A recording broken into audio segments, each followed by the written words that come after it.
છતાંય આટલા મોટા માંડવા ભરાઈ જાય છે વગર આમંત્રણે, એ ઠાકોરજીનો સાક્ષાત્કાર. આ ભગવાન છે તો પ્રત્યક્ષ ઉદાહરણ છે કે ઠાકોરજી છે અહીંયા ક્યાં. આ મંડપ કાઢી લ્યો પછી આટલું પબ્લિક અહીંયા આવે કેજો લ્યો, અહીંયા ભગવાન છે એનો પ્રત્યક્ષ આ પુરાવો છે. જ્યાં જગ્યા મળે ત્યાં માણસો બેસી જાય છે, એ ઠાકોરજીનો પુરાવો છે. આ સાક્ષાત્કાર નહીં તો શું છે?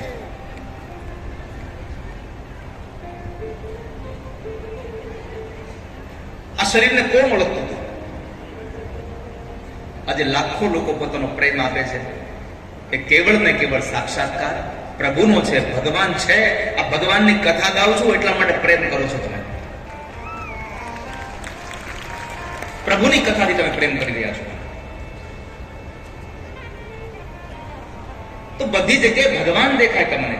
પ્રહલાદને સ્તંભમાં દેખાણા, મારો નારાયણ છે આમાં. એકનાથજી મહારાજને કૂતરામાં દેખાણા, ઠાકોરજી છે આમાં.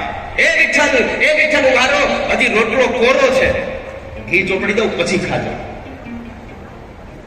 આવો જયારે ભાવ થઈ જાય ને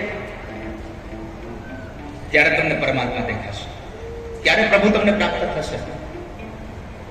અરે બહુ બધું આપવું છોડો, મહારાષ્ટ્ર તો બહુ દૂર છે. વીરપુરમાં જલારામ બાબા ધોમ દત્તા તાપની અંદર બરાબર પોતે બેઠેલા, અને એક મુસાફર આવે છે ઘોડા ઉપર બિરાજમાન થઈને, અને તાપ એટલો લાગ્યો કે માણસ ઘોડા પરથી ઉતર્યો, સીધો એક બાજુ બેસી ગયો. મને પાણી આપો ને, મને બહુ થાક લાગ્યો છે. આંખી બાકી બંધ થઈ ગઈ, ચડી ગઈ. એને પાણી આપ્યું, એની સેવા કરી. પણ ત્યાંથી સીધા જ જલારામ બાપા જે ઘોડા ઉપર બેસીને આવ્યો હતો ને માણસ, એ ઘોડા પાસે ગયા અને ઘોડા પાસે જઈને કીધું કે ભગવાન મારા રામ, તમારી ઉપર બેસીને આવેલો માણસ આટલો થાકી ગયો તો તમે કેટલા થાકી ગયા છો? અને એના ગ્રંથોમાં લખ્યું છે, જલારામ બાપાના ગ્રંથોમાં લખનારાઓએ, કે તે દિવસે એ માણસની તો સેવા કરી, પણ જલારામ બાપાએ ઘોડાના પગ ગરમ પાણીએ જાળ્યા છે. તમે કેટલા થાકી ગયા છો?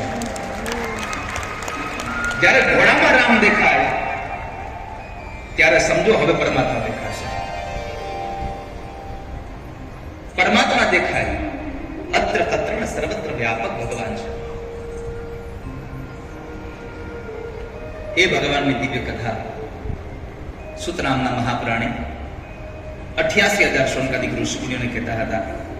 એમાં અને એ ભાગવતને ભાગવાની વાત કરી પછી નારદજીએ ચતુશ્લોકી ભાગવત, જે એના પિતા બ્રહ્મા પાસેથી મળ્યું હતું, એ નારદજીએ બ્રહ્મા પાસેથી મળેલું ભાગવત એને ભગવાન વ્યાસને આપ્યું. અને વ્યાસજીએ ગણપતિ દાદાને લખવા માટે કહ્યું તો ગણપતિ લખવા બેઠા અને વ્યાસજી સમાધિ ભાષામાં ગ્રંથ બોલતા જાય અને ભગવાન ગણપતિ લખતા જાય. 4 શ્લોકમાંથી 18,000 શ્લોક કર્યા.